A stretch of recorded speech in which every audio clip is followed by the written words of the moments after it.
ഇന്നത്തെ മാംഗല്യം സീരിയലിൻ്റെ full episode review ആണ്. അപ്പോൾ ഇന്നത്തെ എപ്പിസോഡിൽ ധനുഷിൻ്റെ വീട്ടിൽ നിന്നുള്ള പടിയിറക്കത്തിന് ശേഷം നെല്ലിശ്ശേരി വീട്ടിൽ നടക്കുന്ന ചില മാറ്റങ്ങൾ. പക്ഷേ അവന്തിക്ക് അറിയാത്ത മറ്റൊരു കാര്യം, അവന്തിക്ക് പോലും പച്ചയ്ക്ക് കള്ളം പറഞ്ഞ് ചതിച്ചുകൊണ്ടിരിക്കുകയാണ് ധനുഷ്. ഒരേ വീട്ടിലിരിക്കുന്ന രണ്ട് സ്ത്രീകളെ ഒരേ സമയം ഒരേ ഡയലോഗുകൾ പറഞ്ഞ് വട്ടം കറപ്പിക്കുന്ന ധനുഷാണ് ഇന്നത്തെ എപ്പിസോഡിൻ്റെ ഏറ്റവും വലിയ ഹൈലൈറ്റ്. പക്ഷേ ഈ ഒരു വട്ടം കറപ്പിക്കുന്നത് അവന്തിക്ക് തന്നെ മനസ്സിലാവുന്നത്, എന്നോട് പറയുന്ന ഇതേ പഞ്ചാര മൊഴിയാൻ സ്നേഹയുടെ ഇവൻ പോകുന്നുണ്ടല്ലോ എന്ന് മനസ്സിലാക്കേണ്ടി വരുന്ന അവന്തിക. എന്നിരുന്നാലും അതിനകത്ത് വേറെ കുറച്ച് ട്വിസ്റ്റുകളൊക്കെ നടക്കുന്നുണ്ട്. അപ്പോൾ ഇന്നത്തെ എപ്പിസോഡിൻ്റെ ഡീറ്റെയിൽ റിവ്യൂ നോക്കുന്നുണ്ട്. ഈ ചാനൽ ആദ്യമായിട്ട് കാണുന്നവരാണെങ്കിൽ ചാനൽ സബ്സ്ക്രൈബ് ചെയ്യാനും ബെല്ലൈക്കൺ പ്രസ് ചെയ്യാനും നിങ്ങൾ കമൻസും ഷെയർസും ലൈക്സ് ഒന്നും ഇടാൻ ആരും മറക്കണ്ട കേട്ടോ. അപ്പോൾ ഇന്ന് എപ്പിസോഡ് തുടങ്ങുമ്പോൾ തന്നെ കാണിക്കുന്നത് ധനുഷ് എന്താണ് ഒരു വീട്ടിൻ്റെ അകത്ത് തറയിൽ എന്താണ് ഭയങ്കര സ്റ്റൈലായിട്ടും കിടന്ന് അടുത്തൊരു കോഫി ഉണ്ട്, പിന്നെ ഒരു ബുക്കുണ്ട്. ഇതൊക്കെ വെച്ച് എന്താണ് ഒരു സെറ്റപ്പിൽ ഒരു ഏകദേശം ഒരു എന്താണ് ഭയങ്കര ഗൂഢാലോചനയുടെ ഒരു സെറ്റപ്പിൽ കിടക്കുന്ന പോലെ അങ്ങ് കിടന്ന് ഇങ്ങനെ ആലോചിച്ചുകൊണ്ട് അവന്തിക്ക് ഒരു കോൾ വിളിക്കുകയാണ്. അപ്പോൾ അവന്തിക്ക് എന്താണ് ചുറ്റും ആ കോൾ എടുക്കുന്നതിന് എല്ലാവരും നോക്കുന്നുണ്ട്. അപ്പോൾ ആരും അടുത്തില്ല എന്ന് ഉറപ്പ് വരുത്തിയിട്ട് ആ കോൾ എടുക്കുമ്പോഴത്തേക്കും ധനുഷ് പറയുന്നുണ്ട്, ഞാനെന്നേ ഇവിടെ വീട്ടിലെത്തി കേട്ടോ, ഇപ്പം ഞാൻ വീട്ടിലെത്തി എന്ന് പറയുമ്പോഴത്തേക്ക് എനിക്ക് മനസ്സിലായി എന്ന് അവന്തിക്ക് ഇവിടുന്ന് പറയുന്നുണ്ട്. അവിടെ എന്താ നെല്ലിശ്ശേരിയിലെ അവസ്ഥ എന്ന് ധനുഷ് ചോദിക്കുമ്പോൾ അവന്തിക്ക് പറയുന്നുണ്ട്, ഇവിടെ എന്താ അവസ്ഥ ഇരിക്കാൻ, നീ ഇറങ്ങിപ്പോയതും ഇവിടെ സമ്പൂർണ്ണ നിശബ്ദതയാണ്, ഇവിടെ ആർക്കും തമ്മി ഒരു സംസാരമില്ല, ഭയങ്കര മൂകതയാണേ ഉള്ളൂ ഇവിടെ, അത് തന്നെ അവസ്ഥ, പിന്നെ അല്ലാതെ വേറെ എന്ത് നടക്കാനാണ് എന്ന് പറയുമ്പോൾ ധനുഷ് എന്ന് പറഞ്ഞാൽ അവിടെ എന്താണ് മൂളുന്നുണ്ട്. അപ്പോഴത്തേക്ക് അവന്തി പറയുന്നുണ്ട്, ഈ നന്ദിയില്ലാത്ത മാറ്റം കണ്ടിട്ട് അർച്ചനയ്ക്ക് ഇപ്പം തോന്നുന്നുണ്ടാവും, എന്തിനാണോ ഇത്രയും കഷ്ടപ്പെട്ടൊക്കെ നന്ദനെ ഇവിടം വരെ രക്ഷിച്ചുകൊണ്ട് വന്നതെന്ന് ഇപ്പം അവൾക്ക് തന്നെ തോന്നുന്നുണ്ടാവും എന്ന് ധനുഷിനോട് പറയും. ധനുഷ് പറയുന്നുണ്ട്, നന്ദന് അർച്ചനയോടുള്ള കടപ്പാട് ചില്ലരും ചിൽവാനോ അല്ലെന്ന് നമുക്കറിയാം, അത്രയും വലിയൊരു കടപ്പാടുണ്ടായിട്ടും ആ കടപ്പാടിൻ്റെ കാര്യമൊക്കെ മാറ്റി മറിച്ച് നന്ദന് അർച്ചനയോട് ശത്രുത ഉണ്ടാക്കിയെടുക്കാനേ ഞാൻ ചില്ലറ പാടൊന്നുമല്ല പെട്ടത്, ഞാൻ പെട്ട പാട് എനിക്കേ അറിയത്തുള്ളൂ, എന്തായാലും അത് സാധിച്ചെടുത്തെന്ന് പറയുമ്പോഴത്തേക്കും അവന്തികയുടെ മുഖം അങ്ങ് പ്രകാശിക്കുകയാണ്. കാരണം ഇത്രയും വലിയൊരു കഴിവ് എന്താണ് ഇവൻ ചെയ്തത് സാധിച്ചെടുത്തില്ലേ. കാരണം അർച്ചനെ അവിടുന്ന് പുകച്ച് പുറത്താക്കിയാൽ അവന്തിക്ക് എന്തോ സ്വർഗം കിട്ടിയ നേട്ടം കൈവരുത്തിയ പോലെയാണ്. ഇപ്പം പുള്ളിക്കാരി വന്ന പകയും വിദ്വേഷം എല്ലാം മറന്നിട്ട് അർച്ചനെ പുറത്താക്കുമോ എന്നുള്ള രീതിയിൽ പുതിയ അജണ്ടയും കൂടി തന്നെ നടക്കുമെന്ന് തന്നെ പറയാം. പറയുന്നുണ്ട്, എന്തായാലും അവൾ നന്ദനെ രക്ഷപ്പെടുത്തിക്കൊണ്ട് വന്ന കാര്യമായി, നീ ഇപ്പോഴവനെ പൂട്ടിയിട്ടുണ്ടെങ്കിൽ ഈ വിധ കാര്യങ്ങളൊക്കെ ഇപ്പം നടക്കുമായിരുന്നു, നീ ഒറ്റയ്ക്ക് വിചാരിച്ചാൽ ഇതിൻ്റെ അകത്ത് ഇത്രയും വലിയൊരു ഹൈപ്പായിട്ട് നിനക്ക് എടുക്കാൻ പറ്റത്തില്ലോ, നന്ദൻ ഈ കളിയിലുള്ള കൊണ്ടല്ലേ ഇത്രയും വലിയ രീതിയിൽ നമുക്ക് സ്മാർട്ടായിട്ട് കളിക്കാൻ പറ്റുന്നത്, അതുകൊണ്ട് അർച്ചന കഷ്ടപ്പെട്ട് നന്ദനെ പൊക്കിയെടുത്തുകൊണ്ട് രക്ഷിച്ചുകൊണ്ട് വന്നത് അവളെ സ്വന്തം നാശത്തിന് വേണ്ടി തന്നെയായി മാറി. പിന്നെ വേറൊരു കാര്യം പറയുകയാണെങ്കിൽ നന്ദൻ അർച്ചനയോട് എന്ത് വലിയ കടപ്പാടുണ്ടോ അതുപോലത്തെ ഒരു കടപ്പാട് ഇപ്പോൾ ഈ ധനുഷിത അവന്തിക അടുത്തും കൂടെ ഉണ്ട് എന്ന് പറയുമ്പോൾ അവന്തിക്ക് എന്താണ് പൂത്തൊലഞ്ഞിരിക്കുകയാണ്. കാരണം എന്നോട് ഇത്ര വലിയ കടപ്പാടോ എന്നൊക്കെ പറയുന്നത് കേട്ട് അങ്ങ് എന്താണ് ഭയങ്കര കോരിത്തെരിച്ചങ്ങ് നിൽക്കുവാണ്. കാര്യമോ നീ എനിക്ക് വേണ്ടി ചെയ്ത അവന്തിക, നീ എന്നെ ഇങ്ങനെ രക്ഷപ്പെടുത്തുമോ ഞാൻ ഒരിക്കലും കരുതിയില്ല എന്ന് പറയും. അവന്തിക പറയുന്നുണ്ട്, അത് മറ്റൊരു കാര്യം കൊണ്ട് മാത്രമൊന്നുമല്ല, നീ അങ്ങനെയൊന്നും ചെയ്യത്തില്ല എന്ന് എനിക്ക് പൂർണ്ണമായിട്ട് ഉറപ്പുള്ള കൊണ്ടാന്ന് പറയുമ്പോഴത്തേക്കും ഇവനങ്ങ് ഭയങ്കര സൈലൻ്റ് ആണ്. കാരണം അപ്പോൾ ഇവക്ക് എൻ്റെ കള്ളത്തരമൊന്നും പിടി കിട്ടാതാണോ ഇവളെന്നെ രക്ഷപ്പെടുത്തിയത്, ഞാൻ വിചാരിച്ചത് ഇവക്ക് എൻ്റെ കള്ളത്തരങ്ങളൊക്കെ അറിഞ്ഞിട്ടും ഇവളുടെ ഈ പ്രേമത്തിൻ്റെ വട്ടുകൊണ്ട് ഇവളെൻ്റെ പിറകെ കൂടിയതാണെന്നാണല്ലോ ഞാൻ വിചാരിച്ചത് എന്ന രീതിയിൽ കുറച്ച് നേരം ധനുഷ് ഭയങ്കര സൈലൻ്റ് ആയിട്ടിരിക്കുമ്പോൾ അവൻ ചോദിക്കുക, എന്നാ അങ്ങനെ അല്ലേ. അവൻ ധനുഷ് എന്താണ് വീണ്ടും അതൊക്കെ മാറ്റി ഒരുമാതിരി ചിരിച്ചിട്ട് അങ്ങനെ തന്നെയാണ്, അതേ നീ അങ്ങനെ തന്നെ അല്ലേ, പിന്നെ എങ്ങനെ വരാനാ, അല്ലാതെ ഇവരൊക്കെ എന്നാ ശത്രുതയൊക്കെ മനസ്സിലുണ്ടെന്ന് വെച്ചാൽ ഇങ്ങനെയൊക്കെ കള്ളത്തരമൊക്കെ വിളിച്ച് പറയുന്ന ആരെങ്കിലും പ്രതീക്ഷിക്കോ, ഞാൻ അതും ഈ പറയുന്ന ഈ ധനുഷ് എന്ന് പറയുന്ന ഞാൻ മുസ്ലിം ആണെന്ന് പോലും, എന്നിട്ട് ആ വീട്ടിൽ കയറി വന്നിരിക്കുന്നത് പോലും ഇങ്ങനെയൊക്കെ, എന്നിട്ട് ഞാനൊരു പെണ്ണിൻ്റെ കൊലപാതകത്തിൻ്റെ പിറകിൽ ഞാനാണ് കാരണമെന്ന്, ഇങ്ങനെയൊക്കെ എന്നെക്കുറിച്ച് എത്ര ശത്രുവാണെങ്കിലും ഇത്രയും വലിയ കള്ളത്തരമൊന്നും പറയുന്ന ആരെങ്കിലും പ്രതീക്ഷിക്കുക അവന്തിക എന്ന് പ്ലേറ്റ് മറിച്ചങ്ങ് ഇട്ടങ്ങ് സംസാരിക്കണം. അവന്തികയും ഇത് കേട്ടങ്ങ് അപ്പാടെ മണ്ടിയെ പോലെ അങ്ങ് വിശ്വസിക്കുവാണ്.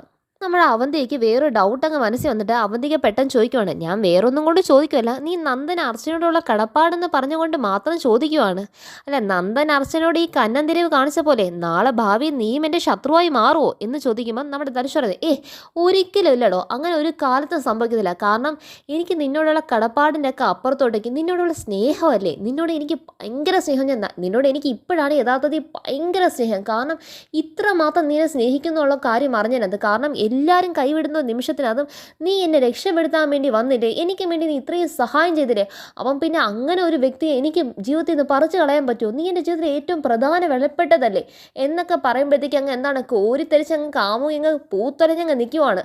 നിനക്കൊരു കാര്യം അറിയാമോ? നിന്നെ എനിക്ക് ഭയങ്കര ഇഷ്ടമാണ്. പക്ഷേ ഇപ്പം എന്താണെന്നറിയത്തില്ല. നിന്നോടുള്ള ഇഷ്ടം അതിനേക്കാളൊക്കെ ഏറെ ഏറെ ഭയങ്കര കൂടി വന്നിരിക്കുകയാണ്. കാരണം നീ ഒരു ആപത്തിൽ എന്നെ സഹായിച്ചവളല്ലേ. നിന്നെ അതുകൊണ്ട് ഞാൻ ഒരു കാലത്ത് എൻ്റെ കൈവിട്ട് കളയത്തില്ല അവന്തിക. നിന്നെ എനിക്ക് അത്രമാത്രം പ്രിയപ്പെട്ടതാ എന്നൊക്കെ പറയുമ്പോൾ അവന്തിക്ക് ഫോണിൽ കൂടെ കേട്ടിട്ട് പോലും ധനുഷിൻ്റെ വാക്കുകൾ കൊണ്ട് രോമാഞ്ചം കൊണ്ട് അങ്ങ് നാണം കുടുങ്ങി അങ്ങ് നിൽക്കുകയാണ് നമ്മുടെ അവന്തിക. അപ്പോഴത്തേക്കും വീണ്ടും ധനുഷ് വിട്ടു കൊടുക്കുന്നത്. ധനുഷ് എന്താണ് വീണ്ടും പറയുകയാണ്, ഇങ്ങനെയൊക്കെയല്ലേ ഓരോ ആപത്തിൽ പോലും കൈവിടാതെ നമ്മുടെ പിറകെ നടന്ന് നമ്മളെ സഹായിക്കുമ്പോഴല്ലേ ഇങ്ങനെയല്ലേ സ്നേഹമൊക്കെ സ്പഷ്ടമായി പ്രകടിപ്പിച്ച് മനസ്സിലാക്കാനൊക്കെ കഴിയുന്നത് എന്ന് പറയുമ്പോൾ നമ്മുടെ അവധി പറയുന്നുണ്ട്. നിന്നെ ഞാൻ അങ്ങനെ ഒരു രീതിയിലൊരു ആപത്തിലേക്ക് ഞാൻ ചെന്ന് ചാടിപ്പിക്കുന്നില്ല. ഞാൻ നിൻ്റെ കൂടെ ഉള്ള കാലം വരെ അത്രേ, നീ എൻ്റെ കൂടെ നിൽക്കുന്ന കാലം വരെ അത്രേ, ഞാൻ നിന്നെ ഒരു ആപത്തിലേക്കും ഒരു കുഴി ചാടിക്കാനും വിട്ടു കൊടുക്കാതെ ഞാൻ എല്ലാത്തിൽ നിന്നും നിന്നെ ഞാൻ രക്ഷപ്പെടുത്തിക്കൊണ്ട് വരും. ഇത് അവന്തികയുടെ വാക്കാന്ന് പറയുമ്പം ധനുഷ് അങ്ങ് എന്താണ് മണ്ടി എന്ന രീതിക്ക് അത് മനസ്സിൽ ചിന്തിക്കുന്നുണ്ട്. പിന്നെ പറയുന്ന ഒരു കാര്യം ുണ്ട് പിന്നെ ഈ പറയുന്ന ഞാൻ ചെയ്തു തരുന്ന കാര്യങ്ങളൊക്കെ നീ എൻ്റെ കൂടെ എൻ്റെ എല്ലാ ആവശ്യത്തിനും എൻ്റെ കൂടെ നിൽക്കുന്നതിൻ്റെ ഒരു പ്രത്യുപകാരമൊന്നും കൂടെ നിനക്ക് കരുതാവുന്നതേ ഉള്ളൂ എന്ന് ധനുഷോട് പറയുമ്പോൾ ധനുഷ് എന്താണ് നീ ഒരു പാലമിട്ട് അങ്ങോട്ടേക്ക് ഒരു പാലം എന്ന പോളിസിയും നിൻ്റെ മനസ്സിനകത്തുണ്ട് പ്രേമത്തിൻ്റെ അപ്പുറത്തോട്ടേക്ക് എന്ന് ധനുഷ് മനസ്സിൽ ചിന്തിക്കുന്നുണ്ട്. പിന്നെ ഒരു കാര്യം എന്ന് പറയുന്നത് എനിക്ക് നിൻ്റെ അടുത്ത് ഒറ്റൊരു കാര്യം മാത്രം, നീ ചെയ്യുന്ന എല്ലാ കാര്യം എനിക്കിഷ്ടമാണ്, പക്ഷേ ഒറ്റൊരു കാര്യം മാത്രമേ ഉള്ളൂ എനിക്ക് നിന്നോട് ഒരു വിയോജിപ്പുള്ളത്, അത് മറ്റൊന്നുമല്ല. അപ്പോഴത്തേക്കും ധനുഷിന് കാര്യം മനസ്സിലാവും, ഇവിടെ ഈ സ്നേഹയുടെ കാര്യമൊക്കെ എടുത്തിടാൻ പോകുന്നത്. നീ എന്നെ സഹായിക്കാൻ വേണ്ടി സ്നേഹ വിവാഹം കഴിക്കുന്ന ആ ഒരു കാര്യം മാത്രം എനിക്ക് എത്ര ആലോചിച്ചാലും അത് മാത്രം എനിക്ക് എന്താണ് അങ്ങ് ദഹിക്കത്തില്ല എന്ന് പറയുമ്പോഴത്തേക്ക് നിന്നോട് ഞാൻ പലവട്ടം പറഞ്ഞിട്ടില്ലേ അവന്തിക, ഞാൻ ആ സ്നേഹം എന്ന് പറയുന്നവളെ പ്രേമിച്ചെന്താണ് കൂടെ കൊണ്ട് നടക്കാൻ വേണ്ടി ഒന്നുമല്ല വിവാഹം കഴിക്കുന്നത്. നമ്മുടെ എല്ലാ മാസ്റ്റർ പ്ലാൻ്റെ പിറകിലും അവൾ ഒരു കൈയായിട്ട് നിന്ന് കഴിഞ്ഞാൽ അവളെ വെച്ച് നമുക്ക് ബാക്കി നിൻ്റെ ആഗ്രഹങ്ങളിലേക്ക് എത്താനുള്ള ഒരു ലക്ഷ്യം മാത്രമാണ് സ്നേഹ. അതല്ലാതെ അവൾക്ക് നിൻ്റെ മുന്നിൽ എന്ത് വിലയാവുള്ള എന്നൊക്കെ പറഞ്ഞ് സൂചിപ്പിക്കുമ്പോഴത്തേക്കും അവന്തിക എന്താണ് ഞാനാണ് ഏറ്റവും വിലപ്പെട്ടവൾ എന്നൊക്കെ വിശ്വസിക്കുകയാണ്.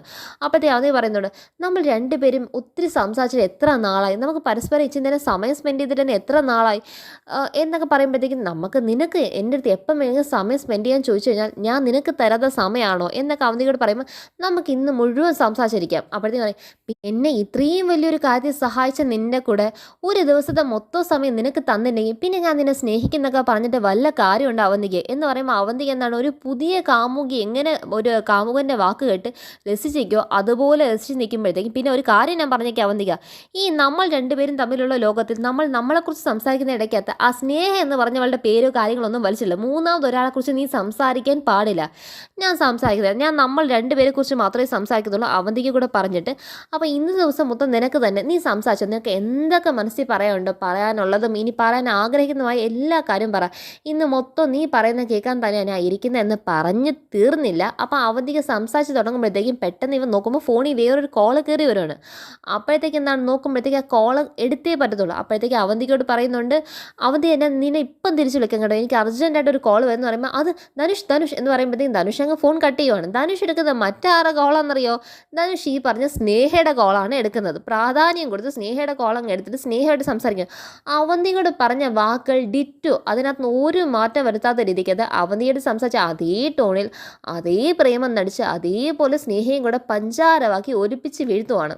ധനുഷ് സ്നേഹയോടും പറയുന്നത്, നീ ഇല്ലാതെ എനിക്ക് ഒട്ടും പറ്റത്തില്ല എന്നുള്ള കാര്യം നിന്നിൽ നിന്ന് അകന്ന് മാറിയപ്പോഴും സ്നേഹം എനിക്ക് മനസ്സിലാവുന്നത് നീ എനിക്ക് എത്രമാത്രം പ്രിയപ്പെട്ടവളാണ്. എനിക്ക് ഇപ്പോഴാണ് നിൻ്റെ അടുത്ത് ഈ സ്നേഹം അങ്ങ് കൂടി വരുന്നത്. ഈ ഒരു സ്ഥിരം ഡയലോഗ് എന്ന് പറയുന്നത് എനിക്ക് നിൻ്റെ അടുത്ത് ഭയങ്കര സ്നേഹം അങ്ങ് കൂടി വരുക എന്ന് പറയുന്ന ഒരു ഡയലോഗ് ഒരു എക്സ്പ്രഷൻ ഉണ്ട്. അത് കാണാൻ മോന്നൊക്കെ രണ്ട് ചവിട്ടിട്ട് കൊടുക്കാനാണ് തോന്നുന്നത്.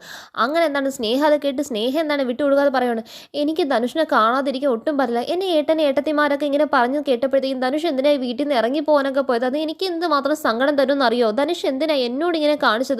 എൻ്റെ അടുത്ത് വെറുപ്പ് കാണിക്കല്ലേ ധനുഷ്, എന്നോട് പിണങ്ങല്ലേ ധനുഷ്, എന്നെ വിട്ട് കളയല്ലേ എന്നൊക്കെ പറയുമ്പോൾ എങ്ങനെ വിട്ടുകളയും സ്നേഹ, നീ എൻ്റെ പ്രാണനല്ലേ, നിന്നെ എനിക്ക് അത്രമാത്രം ഇഷ്ടമല്ലേടോ, നിന്നെ അത്രയും ഇഷ്ടപ്പെടുന്നതല്ലേ, നിന്നെ എനിക്ക് എങ്ങനെ ഉപേക്ഷിക്കാൻ പറ്റും, നീ ഇല്ലാതെ എനിക്കൊരു ലോകമില്ല എന്നൊക്കെ അവന്തികയെടുത്ത് പറഞ്ഞ അതേ ഡയലോഗ് തന്നെ സ്നേഹയെടുത്തും പറഞ്ഞ് സ്നേഹം എന്താണ് പ്രേമത്തിൽ അങ്ങ് ആഴ്ന്ന വീടുമാണ്. അപ്പോഴത്തേക്കുമാണ് നമ്മുടെ അവന്തിക അകത്തേക്ക് എൻട്രി വെക്കുന്നത്. അപ്പോൾ അവന്തിക നോക്കുമ്പോൾ സ്നേഹ ആരോട് കൊഞ്ചിക്കൊഴിഞ്ഞുകൊണ്ടിരിക്കുന്നത്. അപ്പോൾ നോക്കുമ്പോഴത്തേക്കും ധനുഷ് എന്ന് പറഞ്ഞ് സംസാരിക്കുന്നത് കൂടെ കേട്ടപ്പോൾ അവന്തിക അവിടെ അവന്തികയുടെ പ്രതീക്ഷകളെല്ലാം പൊട്ടിത്തന്നു. കാരണം അവന്തിക മനസ്സിൽ വെച്ച സ്നേഹം നമ്മുടെ നടുക്ക് സംസാരിക്കുന്ന ഈ സ്നേഹയെക്കുറിച്ച് കൊണ്ടുവരുതെന്ന് പറഞ്ഞിട്ട് ഈ ഡാഷ് അവൻ സ്നേഹയെടുത്ത് തന്നെ ആണല്ലോ സംസാരിക്കുന്നതെന്ന് അവന്തിക മനസ്സിൽ കരുതോ. ഇവൻ തീരെ മോശമൊന്നുമില്ല, പക്ഷെ എന്ത് ചെയ്യാൻ പറ്റും, യഥാർത്ഥ ഭർത്താവല്ലോ, താലി കെട്ടിയ പുരുഷനാണെങ്കിൽ അവൻ്റെ മേലെ അധികാരം കാണിച്ച് ബാധിക്കുക.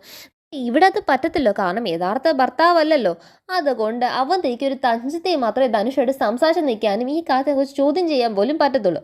അഥവാ ചോദ്യം ചെയ്താലോ ധനുഷിന് സ്ഥിരം പലവർക്കും അത് പിന്നെ നിനക്കറിയത്തില്ലേ, ഇത് നമ്മൾ രണ്ടുപേരുടെ ജീവിതത്തിന് വേണ്ടിയിട്ടല്ലേ എന്ന ആ സ്ഥിരം ഡയലോഗ് കൊണ്ട് ധനുഷിനെ ധനുഷോട് ഇങ്ങനെ സംസാരിച്ചുകൊണ്ടിരിക്കുന്നതും ചിരിക്കുന്നതും കളിക്കുന്നതും കേട്ട് അവന്തിക്ക് അങ്ങ് വിറഞ്ഞ് തുള്ളി വന്നിട്ട് അവന്തിക്ക് എന്താണ് എന്ന് പറഞ്ഞിട്ട് അവിടെ നിന്ന് പോകാൻ മാത്രമേ അവന്തിക്ക് കഴിയുന്നുള്ളൂ. പിന്നെ കാണിക്കുന്ന രാത്രിയാണെങ്കിൽ സേതുമാധവൻ ആ ഗാർഡൻ ഏരിയയിൽ ആ സ്വിംഗ് ഉണ്ടല്ലോ, ആ ഊഞ്ഞാലിൽ വന്ന് ഒറ്റയ്ക്കിരുന്ന് ഇങ്ങനെ എന്താണ് എന്തൊക്കെയോ നഷ്ടപ്പെട്ടു പോയതുപോലെ പുള്ളിക്കാരൻ അവിടെ നിന്ന് ആലോചിക്കുക. പക്ഷേ പുള്ളിക്കാരൻ അറിയാത്ത കാര്യം ഇനിയാണ് നഷ്ടപ്പെടാൻ ഇരിക്കുന്ന അറിയത്തില്ല. പക്ഷേ പുള്ളിക്കാരൻ്റെ വലിയ സങ്കടം കേൾക്കുമ്പോഴാണ് നമുക്ക് യഥാർത്ഥത്തിൽ ചിരി വരുന്നത്. അപ്പം നന്ദൻ വരുന്നുണ്ട്, അച്ഛൻ എന്താ ഇവിടെ വന്നിരിക്കുന്ന ഈ മഞ്ഞ് കൊള്ളാൻ വേണ്ടി? അകത്തിരുന്നിട്ട് ഭയങ്കര ഒരു വീർപ്പ് മുട്ടലാടാ, അതിൻ്റെ അകത്തൊരു ശ്വാസം മുട്ടൽ പോലെ. കാരണം കുടുംബത്തിൽ സ്വരച്ചർച്ച ഇല്ലാതാകുമ്പോൾ പിന്നെ എങ്ങനെയാണ് ഒരു സമാധാനം കിട്ടുന്നത്? പിന്നെ കുടുംബം ഇങ്ങനെ നാലായി നിൽക്കുമ്പോഴത്തേക്കും അതിൻ്റെ ഒറ്റൊരു കാര്യം, ഗ്രഹനാഥൻ ആ കുടുംബത്തിൽ ആണുങ്ങൾ ശരിയല്ല എന്നാണ്. പ്രത്യേകിച്ച് ആ കുടുംബത്തിലെ ഗ്രഹനാഥൻ ശരിയല്ലാത്ത കൊണ്ടാണ് ഇങ്ങനെയൊക്കെ വരുന്നത്. അപ്പം ഞാൻ എൻ്റെ തീരുമാനങ്ങളൊക്കെ തെറ്റായിപ്പോയി എന്നുള്ള കാണിക്കുന്നതുകൊണ്ടല്ലേ എൻ്റെ കുടുംബം ഇങ്ങനെ നാല് വഴിക്ക് നിൽക്കുന്നത്. ഇതൊന്നും കണ്ടുകൊണ്ട് അതിൻ്റെ അകത്ത് ഇരിക്കുന്നതിനേക്കാളും ഇവിടെ ഇച്ചിരി സ്വസ്ഥയും സമാധാനമൊക്കെ കാണും. അതുകൊണ്ടാണ് ഞാൻ ഇവിടെ വന്നിരുന്നത്. അച്ഛൻ പറയുന്നതൊക്കെ എനിക്ക് മനസ്സിലാവുന്നുണ്ട്, അച്ഛൻ്റെ വിഷമം എനിക്ക് മനസ്സിലാവുന്നുണ്ട് അച്ഛാ എന്ന് പറയുമ്പോഴത്തേക്കും, നിനക്കൊരു കാര്യം അറിയാം നന്ദ, നീ പണ്ട് വീട് വിട്ട് ഇറങ്ങിപ്പോയില്ലേ, അന്നേരം എനിക്ക് തോന്നിയ അതേ വികാരമാണ് ഇന്ന് വീണ്ടും ഞാൻ അനുഭവിക്കുന്നത്. ധനുഷിനെ അവൻ്റെ മകനെ പോലെയാണ് കരുതുന്നത്. അപ്പോൾ ആ മകൻ ഇറങ്ങിപ്പോയപ്പം തന്നെയാണ് അവന് പകരം ഇറങ്ങിപ്പോയി എന്നുള്ള രീതിയിൽ അന്ന് എനിക്ക് തോന്നിയ അതേ സങ്കടവും വിഷമമൊക്കെയാണ് എനിക്ക് ഇപ്പോഴും തോന്നുന്നത്. എനിക്കറിയത്തില്ല ദൈവം എന്തുകൊണ്ടാണോ അന്ന് തന്ന അതേപോലെ സങ്കടത്തിന് വേറെ രൂപത്തിൽ ഇപ്പം തരുന്നതെന്ന്. അന്ന് നിന്റെ കാര്യം ആലോചിച്ച് സങ്കടപ്പെട്ടപ്പോൾ അവന്തിക്ക് ഇവിടെ എന്തുമാത്രം വിഷമിച്ചോ അതേപോലെ ഇവിടെ വിഷമിച്ചിരിക്കുന്ന എൻ്റെ സ്നേഹമോളെയും കൂടെ കാണുമ്പം എനിക്ക് അതിനേക്കാൾ അപ്പുറത്തോടേക്ക് വിഷമമുണ്ട്. കാരണം അവന്തിക്ക് എൻ്റെ മരുമകളാണെങ്കിലും അവളെ എൻ്റെ മകളുടെ സ്ഥാനത്തിലേ കണ്ടിട്ടുള്ളൂ. അപ്പോൾ സ്നേഹമോൾ ഇന്നിരിക്കുന്ന അതേ സങ്കടത്തിൽ അന്ന് അവന്തിക ഇരുന്നതും എല്ലാം എനിക്ക് ഒരുപോലെ തന്നെയാണ് തോന്നുന്നത്. ഇതിൻ്റെ പിറകിൽ എന്തോ ഒരു കാര്യമുണ്ടെന്നാണ് എനിക്ക് തോന്നുന്നത്. പറയുമ്പം അച്ഛനോട് എന്താണ് നമ്മുടെ നന്ദൻ പറയുന്നുണ്ട്, അച്ഛൻ വിഷമിക്കേണ്ട അച്ഛൻ എന്തിനാണ് മനസ്സ് വിഷമിക്കുന്നത്? എനിക്ക് അച്ഛൻ്റെ ചിന്തയൊക്കെ മനസ്സിലാവും. ഞാൻ നാളെ തന്നെ എന്താണ് ധനുഷിനെയും കണ്ട് അവൻ്റെ വീട്ടുകാരെയും കണ്ട് കാര്യങ്ങളൊക്കെ പറഞ്ഞ് എന്താണ് റെഡിയാക്കി ധനുഷിനെ തിരിച്ചു കൊണ്ടുവരും. എന്നിട്ട് വേഗത്തിൽ നമുക്ക് അവരുടെ കല്യാണം കൂടെ നടത്തി കൊടുക്കാം. നമുക്ക് വേറൊന്നും ചെയ്യേണ്ട ആവശ്യമില്ല അച്ഛാ. എന്താണ് ഇതൊക്കെ പറഞ്ഞുകൊണ്ട് അച്ഛനോട് നിൽക്കുന്നില്ല. അപ്പോൾ ഇത് എന്താണ് സംസാരിക്കുന്നതെന്ന് അറിയാനായി നമ്മുടെ അർച്ചന എന്താണ് അരികിൽ തന്നെ വന്ന് നിൽപ്പുണ്ട്. അപ്പം എന്ന് വെച്ചാൽ തൊട്ടടുത്തല്ല, ഇച്ചിരി മാറി നിന്ന് നോക്കുവാണ്, എന്തായി സംസാരിക്കാൻ നോക്കിക്കൊണ്ടിരിക്കുവാണ്. അപ്പം നന്ദൻ വീണ്ടും സംസാരിക്കുന്നുണ്ട്, അച്ഛാ എനിക്കറിയാം പണ്ട് ഞാൻ ഒരു ദേഷ്യത്തിൽ ഈ വീട്ടിൽ നിന്ന് ഇറങ്ങിപ്പോയവനാണ്. അങ്ങനെ ദേഷ്യത്തിൽ ഇറങ്ങിപ്പോയി ഞാൻ കുറേ വർഷങ്ങൾ എടുത്തു തിരിച്ചു വരാൻ. അത്രയും വർഷങ്ങൾ എനിക്ക് വേണ്ടി എൻ്റെ കുടുംബം മൊത്തം സങ്കടത്തിനകത്തായെന്നുള്ള കാര്യം എനിക്ക് നല്ലപോലെ അറിയാവുന്നവനാണ്. അങ്ങനത്തെ ഒരു കാര്യത്തിൻ്റെ ഒരു തീരാ ദുഃഖം ധനുഷിൻ്റെ ഈ ഇറങ്ങിപ്പോക്ക് കാരണം ഈ കുടുംബത്തിൽ സംഭവിക്കാതിരിക്കാൻ ഞാൻ ഉറപ്പായിട്ട് എന്നാൽ കഴിയുന്ന എല്ലാ രീതിയും ഞാൻ നോക്കുക അച്ഛൻ. നാളെ തന്നെ അവൻ്റെ വീട്ടുകാരെ എല്ലാം കണ്ട് ഈ കാര്യങ്ങളെല്ലാം സംസാരിച്ച് എത്രയും പെട്ടെന്ന് ഒരു മുഹൂർത്തം നിശ്ചയിച്ച് വിവാഹത്തിൻ്റെ കാര്യം തന്നെ ഉറപ്പിക്കാൻ അച്ഛാ. അച്ഛൻ ഇത് ആലോചിച്ച് ഇനി വിഷമിക്കല്ലേ അച്ഛൻ എന്ന് പറയുമ്പോൾ വീണ്ടും സീതമാധവന് പറയാനുള്ള കാര്യം, പണ്ട് അവന്തിക മോൾ അനുഭവിച്ച അതേ സങ്കടത്തിനകത്താണല്ലോ എൻ്റെ സ്നേഹമോൾ എന്ന കാര്യമാണല്ലോ, എനിക്കതാണ് സഹിക്കാൻ പറ്റാത്ത എന്നൊക്കെ ഇവർ സംസാരിച്ച് നോക്കുമ്പോഴത്തേക്കും അർച്ചന ഈ സംസാരം നോക്കി നിൽക്കുന്ന കാരണം നമ്മുടെ അവന്തിക പുറത്തിറങ്ങി വരുമോ. നീ എന്തോ ഈ നോക്കി നിൽക്കുന്നത്, അവരച്ഛൻ്റെ മോന് സംസാരിക്കുന്ന കാര്യം അറിയാനാണോ? നീ അത്രയും കേട്ട് മെനക്കേണ്ട ആവശ്യമില്ല അർച്ചന, അതവർ സംസാരിക്കുന്നത് ധനുഷിനെ എത്രയും വേഗം ഈ വീട്ടിൽ കൊണ്ടുവരണമെന്ന് അറിയാൻ വേണ്ടി. പറഞ്ഞെന്ന കാര്യം കേട്ടോ ഏട്ടത്തി, കാരണം പറഞ്ഞു തന്നപ്പോഴത്തേക്കും ഇനി കേട്ട് നിന്ന് സമയം കളയേണ്ട ആവശ്യമില്ലല്ലോ. അതും പ്രത്യേകിച്ച് ഇനി നടക്കാൻ പോകാത്ത കാര്യത്തിന് വേണ്ടിയിട്ട് എന്തിനാ ഞാൻ കേട്ടിട്ട് സമയം കളയുന്നത് എന്ന് അർച്ചന പറയുമ്പോൾ, വന്ന് നീ വെല്ലുവിളിച്ച് ഈ വീട്ടിലുള്ള എല്ലാവരെയും വെല്ലുവിളിക്കാൻ തുടങ്ങിയല്ലോ അർച്ചനെ എന്ന് പറയുമ്പോഴത്തേക്കും, പിന്നെ നടക്കാത്ത കാര്യത്തിന് വേണ്ടി ഏട്ടത്തി വെള്ളം കോരുന്ന കണ്ടിട്ട് ഞാൻ പിന്നെ വെല്ലുവിളിക്കാതിരിക്കാൻ പറ്റുമോ എന്ന് പറയുമ്പോൾ, ഇതാണ് നിൻ്റെ തെറ്റ്. ഇത്രയും നാൾ ധനുഷിനെ കൊണ്ടുവരണം എന്നുള്ള എൻ്റെ താല്പര്യമൊക്കെ തന്നെയാണ്. പക്ഷേ എൻ്റെ താല്പര്യം ആണെങ്കിലും ഇപ്പം അതിനു വേണ്ടി മുൻകൈ ഇട്ട് നിൽക്കുന്നത് നന്ദനാണ്. അപ്പം നീ എതിർക്കുന്നത് ആരെയാണ്? നന്ദനെയാണ് നീ എതിർക്കുന്നത്. അപ്പം നീ നിന്നെ കഴിയുന്ന രീതിക്കകത്തൊക്കെ നീ ഈ കാര്യങ്ങളൊക്കെ മുടക്കാൻ നോക്കർച്ചനെ. ഞാൻ എന്നെ കൊണ്ട് പറ്റുന്ന രീതിയിൽ എല്ലാ എരിപിരിയും കയറ്റിത്തരാം. അപ്പോഴല്ലേ കാണുന്ന ആൾക്കാർക്ക് ഒരു രസം കാണത്തുള്ളൂ. അപ്പം നമുക്ക് രണ്ടുപേർക്കും ഇതിനകത്ത് എന്താണെന്ന് വെച്ചാൽ ചെയ്യാം. നോക്കാം, നമുക്ക് എന്താണെന്ന് വെച്ചാൽ ചെയ്യാം. എന്തായാലും ഇത് ഒരിക്കലും നടക്കാൻ പോകുന്ന സ്വപ്നമാണ്. ഇനി നാളെ എന്നല്ല, ധനുഷ് ഒരു കാലത്ത് ഈ വീട്ടിലേക്ക് വരാൻ പോകുന്നില്ല. എന്നിട്ടും ധനുഷ് ഈ വീട്ടിൽ വന്നാൽ പിന്നെ എന്ത് ചെയ്യണം എന്നുള്ള കാര്യം അർച്ചനയ്ക്ക് അറിയാം എന്ന് അർച്ചന പറഞ്ഞു തീർത്തില്ല. നമ്മുടെ നന്ദൻ അത് കേട്ട് കഴിഞ്ഞു. അർച്ചന ഇപ്പം പറഞ്ഞ എന്താണ് അർത്ഥം? അർച്ചന പറഞ്ഞ ധനുഷ് ഇനി വന്നാലും എന്ത് ചെയ്യുമെന്ന്, അഥവാ വന്നാലും എന്ത് ചെയ്യുമെന്ന് എനിക്കറിയാം. അപ്പം അതിൻ്റെ അർത്ഥം ഇനി വീണ്ടും ഈ കല്യാണത്തിന് വേണ്ടി മുടക്കാൻ നടക്കുന്നല്ലേ അർത്ഥം. അപ്പം ഇത്രയായിട്ടും അർച്ചനയ്ക്ക് ഇത് അവസാനിപ്പിക്കാറായില്ലല്ലേ. അപ്പോൾ ഒരു കാര്യം ചെയ്യുക അർച്ചന, അർച്ചനയും അർച്ചനയുടെ കൂട്ടിന് നിൽക്കുന്ന ഈ കല്യാണം മുടക്കാൻ നിൽക്കുന്ന ഒരു ടീമുണ്ടല്ലോ, എല്ലാവരോടും പറഞ്ഞത് നന്ദൻ ഉറപ്പായിട്ട് നാളെ ധനുഷിനെ ഈ വീട്ടിൽ കൊണ്ടുവരും. ഈ കല്യാണം എത്രയും പെട്ടെന്ന് നടത്തുകയും ചെയ്യും. തടയാൻ പറ്റുന്ന രീതിയിലൊക്കെ നിങ്ങൾ തടയാൻ നോക്കും. കേട്ടാലും കണ്ടാലും ഒന്നും അർച്ചനയ്ക്ക് പഠിക്കത്തില്ല എന്നുള്ള കാര്യമല്ലേ. അർച്ചൻ്റെ കൂടെ ഉള്ളവരോടും കൂടെ ഈ ഒരു കാര്യം പറഞ്ഞേരെ. ഞാൻ എന്തായാലും നാളത്തെ ദിവസം തന്നെ ധനുഷിനെ ഈ വീട്ടിൽ കൊണ്ടുവരും, എത്രയും വേഗത്തിൽ കല്യാണം നടത്തും. അപ്പോൾ മുടക്കാൻ പറ്റുന്നതൊക്കെ അർച്ചനയും അർച്ചൻ്റെ കൂടെ ഉള്ളവരും കൂടെ മുടക്കാനായിട്ട് ശ്രമിക്കുക. അവിടെ മനസ്സ് തകർന്ന ഒരാൾ ഇരിപ്പുണ്ട്. അത് ആരാന്നറിയോ? എൻ്റെ അച്ഛൻ അത്രയും സങ്കടപ്പെട്ടിരിക്കുമ്പോൾ എൻ്റെ അച്ഛന് വാക്ക് കൊടുത്തിട്ട് വന്നതാണ്, ഞാൻ ഈ കല്യാണം നടത്തിയിരിക്കുമെന്നും ഈ സങ്കടം ഇതോടെ അവസാനിപ്പിക്കുന്നു. അതുകൊണ്ട് അതെനിക്ക് നടത്തിയേ പറ്റത്തുള്ളൂ. നന്ദൻ ഇതിനു വേണ്ടി ഇറങ്ങി തിരിച്ചെങ്കിൽ നന്ദൻ ഇത് നടത്തിയിരിക്കും. അതുകൊണ്ട് അർച്ചന പറ്റുന്ന രീതിയിലൊക്കെ അർച്ചനയും തടയാൻ നോക്ക്. ഞാൻ ഈ കല്യാണമാണ് നടത്തുന്നതെങ്കിൽ ഈ കല്യാണം മുടക്കാതിരിക്കാനുള്ള കാര്യങ്ങളെല്ലാം കളിക്കാൻ എനിക്കറിയാം അർച്ചന എന്ന് പറഞ്ഞ് നന്ദൻ എന്താണ് അർച്ചനയോട് ദേഷ്യപ്പെട്ട് അകത്ത് കയറിപ്പം അർച്ചനയ്ക്ക് തിരിച്ച് സംസാരിക്കാൻ ഒരു വാക്ക് പോലും ഇല്ല. നിൽക്കുമ്പോൾ അർച്ചനെ നോക്കി പുച്ഛിക്കുവാണ് നമ്മുടെ അവധി എന്ന് പറഞ്ഞാൽ ഒരു പുച്ഛത്തിൻ്റെ ഒരു ഭാവം കാണിച്ചിട്ട് അവധിക്ക് എന്താണ് അർച്ചനെ ഒന്ന് ചിരിച്ച് ആക്കി നോക്കിക്കൊണ്ട് അകത്ത് നന്ദൻ്റെ കൂടെ തന്നെ കയറിപ്പോ. പിന്നെ കാണിക്കുന്നത് ധനുഷിൻ്റെ ആ വാടകയ്ക്ക് എടുത്തിരിക്കുന്ന ഒരു വീടുണ്ടല്ലോ, കബളിപ്പിക്കാൻ എടുത്തിരിക്കുന്ന വീട്ടിനകത്ത് അവൻ്റെ കള്ള പാരൻസുമായിട്ട് എല്ലാവരും കൂടെ നിൽക്കുമ്പോഴത്തേക്കും തന്നെ ധനുഷ് ഇങ്ങനെ ഊഞ്ഞാലെന്ന് ഇങ്ങനെ ഭയങ്കര ചിന്തയ്ക്കതാണ്. ഇത്ര നേരമായിട്ട് അവിടുന്ന് ആരും വന്ന് എന്നെ കെട്ടിപ്പെറുക്കിക്കൊണ്ട് പോയില്ലല്ലോ എന്ന് ചിന്തിച്ചുകൊണ്ടിരിക്കുമ്പോഴത്തേക്കും ആ അച്ഛനായിട്ട് അഭിനയിക്കുന്ന ആൾ വന്നിട്ട് പറയാം, എടാ നീ ഇങ്ങനെ ഇരുന്നിട്ട് കാര്യമുണ്ടോ? വെറുതെ ഇന്നലെ എന്താണ് അവിടുന്ന് ഇറങ്ങിപ്പോരേണ്ട ആവശ്യം ഉണ്ടാകുന്നത്? ഒരു കാര്യം ചെയ്യുന്നതിന് ഒരു 10 വട്ടം ആലോചന വേണ്ടി ഇറങ്ങി വരാം. നീ പറഞ്ഞ ഇന്നലെ തന്നെ അവർ വന്ന് നിന്നെ വിളിച്ചുകൊണ്ട് പോകുന്നു, എന്നിട്ട് അവർ നിന്നെ വന്ന് വിളിച്ചുകൊണ്ട് പോയില്ലല്ലോ. ഇതിനാ പറയുന്ന ഒരു കാര്യം ചെയ്യുന്നതിന് മുമ്പ് ഒത്തിരി വട്ടം ആലോചിക്കണം. എന്താ ഇപ്പം ഇതുവരെ നമ്മൾ ചെയ്ത കാര്യങ്ങളൊക്കെ വെറുതെ പാഴായിപ്പോയല്ലോ. അപ്പോഴത്തേക്കും ധനുഷിനൊക്കെ ദേഷ്യം വന്നു, എടോ താനേ എൻ്റെ അഭിനയിക്കാൻ വന്ന അച്ഛനാ, തരുന്ന കാശിന് അഭിനയിച്ചാൽ മതി, അല്ലാതെ എൻ്റെ ലൈഫിൽ കയറി ഇങ്ങനെ ഇടപെടേണ്ട ആവശ്യമൊന്നുമില്ല. എനിക്കറിയാം ഞാൻ എന്ത് ചെയ്യണം, എന്ത് ചെയ്ത് തെറ്റാ ശരിയാന്നുള്ള കാര്യമൊക്കെ എനിക്കറിയാം. എന്നെ ഇങ്ങോട്ടേക്ക് നേരിട്ട് താൻ പറയുന്നത് കേട്ടാൽ തോന്നൂല താൻ എൻ്റെ യഥാർത്ഥ അച്ഛനാന്നുള്ള രീതി. എന്നോട് ഇങ്ങോട്ട് ഈ പഠിപ്പിക്കാൻ വേണ്ടി വരല്ലേ കേട്ടോ. താൻ മേടിക്കുന്ന കാശുള്ള ജോലി മാത്രം ചെയ്താൽ മതി, അതിൻ്റെ അപ്പുറത്തോട്ടുള്ള ബന്ധമൊന്നും വേണ്ട. അപ്പോഴത്തേക്ക് ആ മോനെ വിളിച്ചിട്ട് ആ സ്ത്രീയും കൂടെ പറയണം, മോനെ അതൊന്നും കൊണ്ടല്ല, നിൻ്റെ അതേ പ്രായത്തിലുള്ള മക്കൾ എനിക്കുണ്ടടാ, നീ ഞങ്ങളെ അച്ഛൻ അമ്മ എന്നൊക്കെ കുറച്ച് ദിവസം കൊണ്ട് വിളിക്കുമല്ലേ, അപ്പം പിന്നെ അതിൻ്റെ ഒരു വാത്സല്യം കൂടെ പറഞ്ഞാൽ വാത്സല്യം ഇതൊക്കെ നിങ്ങളുടെ കയ്യിലങ്ങ് ഇരുന്നാൽ മതി. തരുന്ന പൈസക്കുള്ള അഭിനയത്തിന് അപ്പുറത്തോട്ടേക്ക് ഇങ്ങോട്ടേക്ക് കയറി അഭിനയിക്കാൻ ആരും വരണ്ട. ധനുഷ് ഈ രക്തബന്ധം കാര്യങ്ങൾ എന്നുള്ള കാര്യമൊന്നും ധനുഷിന് വലിയ വിലയില്ല.